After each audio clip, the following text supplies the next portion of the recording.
যা করে হোক আমার অনেক কাট কাটতে হবে, না হলে আমার মেয়ে চিকিৎসা করাতে পারবো না। যা এবার।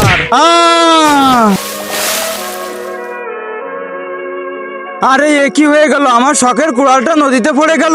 আমি যদি কাট কাটতে না পারি তাহলে আমার মেয়ের কি হবে? না না, আমি কিছুই হতে দেবো না আমার মেয়ের। যাই লাভ দেই।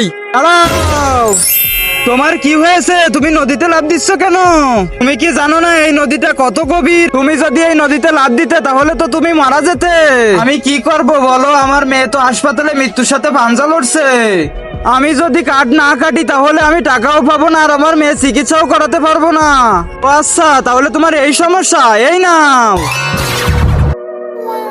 এ কি? এটা তো সোনার কুড়াল। হ্যাঁ, এটা হলো জাদুর নদী। এখানে যার যা ভুল করে পড়ে যায় সে তার বিপরীতে অনেক ভালো কিছু পায়। এবার যাও, গিয়ে তোমার মেয়ে চিকিৎসা করাও। ঠিক আছে, তোমাকে অনেক ধন্যবাদ। এবার আমিও যাই। এবার আমি নদীতে সোনা ফেলবো আর বিনিময়ে হীরা নেব। তার আগে যারা চ্যানেলটিকে সাবস্ক্রাইব করে দিবে তার মা বাবা যেন অনেকদিন বেঁচে থাকে, আর যারা ভিডিওতে লাইক কমেন্ট করবে তাদের মনের আশা যেন পূরণ হয়। কমেন্টে বলে যাও আই লাভ ইউ মা বাবা। আরে তুমি কে?